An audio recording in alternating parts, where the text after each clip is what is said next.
Hello everyone. இன்றைக்கி என்ன video பார்க்க போகிறோம் அப்படின்னா கெமிக்கல் நேச்சர் ஆஃப் என்சைம் பற்றி தான் பார்க்க போகிறோம். சரி, ஓகே. ஃபஸ்ட்டு என்சைம் பற்றி ஒரு 4 பாயிண்ட்டு தெரிஞ்சுக்கலாம். எல்லா என்சைம்ஸும் ப்ரோட்டீனாக தான் இருக்கும். பட் எல்லா ப்ரோட்டீனும் என்சைமாக இருக்காது. இதோட மாலிகுலார் வெயிட் எவ்வளோ இருக்கும் அப்படின்னா 4,83,000 டால்டன் இருக்கும். இது வாட்டர் சால்யூபிளாக தான் இருக்கும். சில ப்ரெசிபிடேட்டிங் ஏஜென்ட்ஸ், அதாவது ஆல்கஹால், அமோனியம் சல்ஃபேட் அண்ட் ஆல்கலாய்டல், இந்த மாதிரி ப்ரிசிபிடேஷன் ஏஜென்ட்ஸ் கூட இது ப்ரிசிபிடேட் ஆகும். ஓகேவா?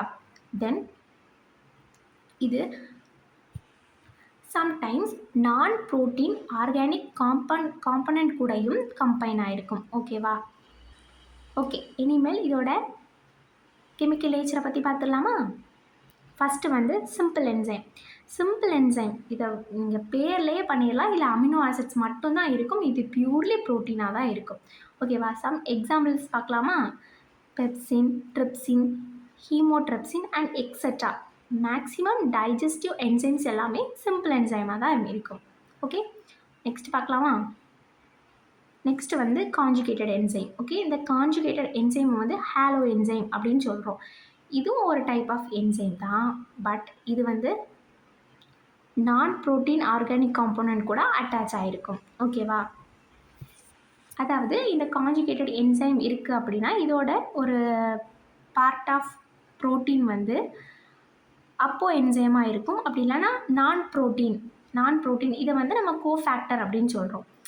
அப்போது என்சைமாக இருக்கும், இல்லைனா கோஃபேக்டராக இருக்கும். ஓகேவா? அப்போது என்சைம்னா என்ன அப்படின்னா இன்ஆக்டிவ் ஃபார்ம் ஆஃப் ப்ரோட்டீன். ஓகேவா? அடுத்து ப்ரோஸ்டெட்டிக் குரூப்.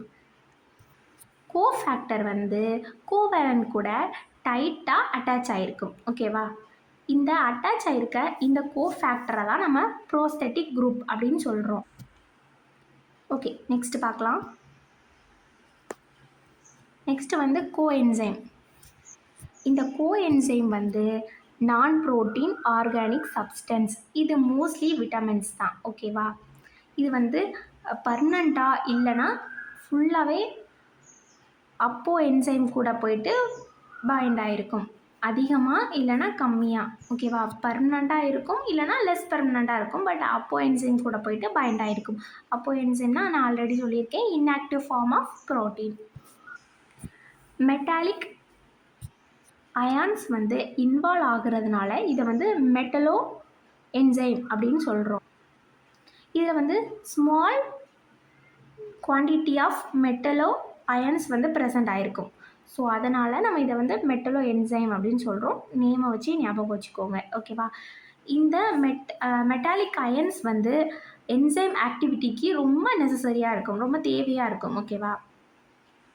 Bro enzyme. இந்த ப்ரோ என்சைம் லிவிங் செல்ஸில் செக்ரேட் ஆகக்கூடிய ஒரு இன்ஆக்டிவ் ஃபார்ம். ஓகேவா? இது ஒரு inactive form by the living cells. ஓகேவா?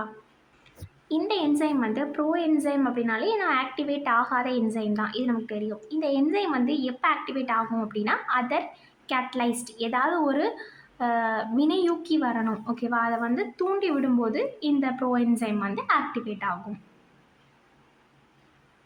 தென் ஐசோ என்சைம். இதோட முடிஞ்சுதுப்பா. ஓகேவா? இது என்ன அப்படின்னா சம் என்சைமுக்கு சிமிலர் கேட்டலைஸ் ஃபங்க்ஷன் இருக்கும். பட் அதோட சோர்ஸ் டிஃப்ரெண்ட்டாக இருக்கும். இப்போ எக்ஸாம்பிளாக அதோட ஃபிசிக்கல் கெமிக்கல் கேரக்டர்ஸ்லாம் வித்தியாசமாக இருக்கும். அதை கலெக்ட் பண்ண சோர்ஸ் வித்தியாசமாக இருக்கும். பட் அதோட ஃபங்க்ஷன் சிமிலராக இருக்கும். இதை தான் நம்ம ஐசோ என்சைம் அப்படின்னு சொல்கிறோம். இதோட கெமிக்கல் நேச்சர் ஆஃப் என்சைம் முடிஞ்சிருச்சு. வேறு ஏதாச்சும் டாபிக்